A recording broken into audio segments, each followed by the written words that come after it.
Good morning student. आज हम नमक जो पाठ हमारा रहता है नमक को पढ़ेंगे।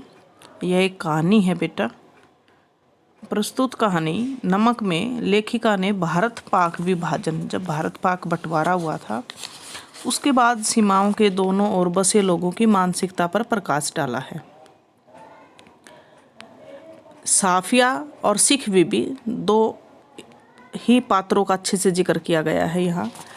साफिया पाकिस्तान लाहौर में अपने भाइयों से मिलने जाने वाली थी और वह एक सिख बीबी से मिलती है। उसी दौरान सिख बीबी के घर कीर्तन हुआ था, तो कीर्तन में उन दोनों का ही मिलन हुआ। जो उसे सिख बीबी साफिया को अपनी माँ के समान लगी। जिस समय बंटवारा हो रहा था, विभाजन हो रहा था, तो विभाजन के बाद सिख बीबी भारत में रह रही हैं, लेकिन लाहौर को ही वह अपना वतन मानती हैं। जब कभी लाहौर की चर्चा होती है तो वह साडा लाहौर कहकर वहाँ की यादों में खो जाती हैं। उसने साफिया को लाहौरी नमक लाने के लिए कहा। साफिया 15 दिनों तक लाहौर जाने वाली थी और लाहौर में रुकी हैं। चलते समय उसने एक नमक की पुड़िया अपने साथ ले ली, लेकिन साफिया के भाई की नज़र पड़ गई। उसने कहा कि सरहद के पार नमक ले जाना गैर कानूनी है, परंतु साफिया समझती है कि नमक कोई सोना चांदी थोड़ी ना है जिसे वह स्मगलन करके ले जा रही है। उसने ये भी कहा कि कस्टम वाले भी इंसान हैं और वो भी इंसानी भावनाओं को अच्छी तरह से समझते होंगे।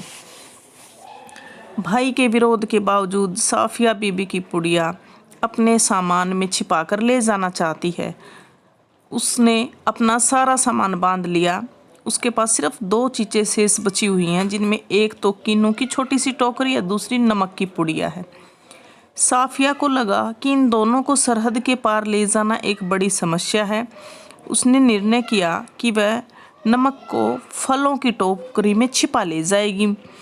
वैसे वह उस पुड़िया को अपने शरीर में अंदर ले जाने तक को भी तैयार है, पर यह संभव नहीं है।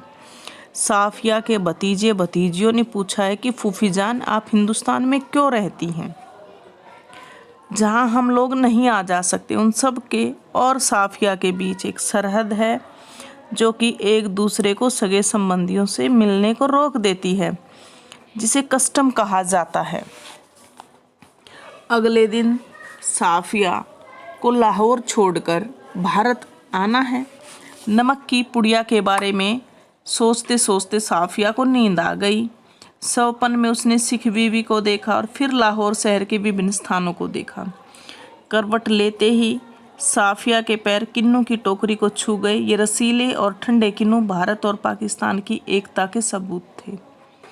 कस्टम पर पहुंचते ही साफिया ने यह फैसला किया कि वह नमक को छिपाकर नहीं, बल्कि सभी के सामने कस्टम अधिकारी को दिखा कर लेके जाएंगी।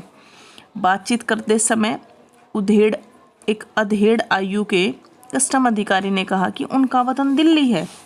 तब साफिया ने उसे बताया कि वह लाहौर से हैं, वह अपने भाइयों से मिलने लाहौर गई थी। साफिया ने नमक की पुड़िया निकालकर कस्टम अधिकारी के सामने रख दी। तब बातचीत खत्म हुई तो कस्टम अधिकारी ने पुड़िया को लपेटकर वापस साफिया के बैग में रख दिया और कहा कि मोहब्बत तो कस्टम से इस तरह देख गुजर जाती है कि कानून भी देखता रह जाता है। अब साफिया वापस आ रही हैं तो अटारी स्टेशन आते ही पाकिस्तानी पुलिस उतर गई और हिंदुस्तानी पुलिस सवार हो गई। ये पता ही नहीं चला कि कब लाहौर समाप्त हुआ और कहाँ से अमृतसर शुरू हो गए, क्योंकि एक जैसी ज़मीनें हैं, एक जैसी ज़बान है, दोनों की एक जैसी सूरतें और एक जैसा लिबास है।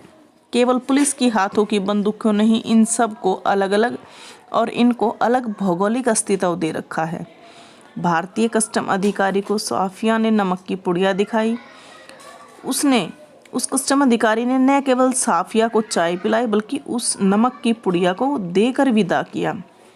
ये भारतीय कस्टम अधिकारी ढाका को अपना वतन मानता है और बचपन में उसने नजरुल और टैगोर के साहित्य को पढ़ा था। अब भी वह ढाका आता जाता है। जब साफिया अमृतसर के पुल पर चढ़ रही थी तो वह कस्टम अधिकारी सिर झुकाए खड़ा था।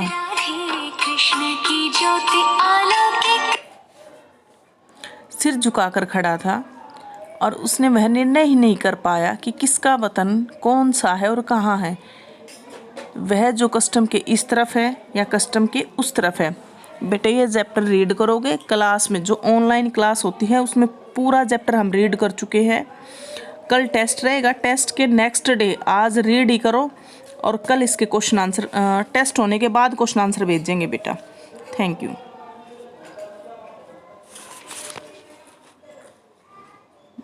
निकी देखिए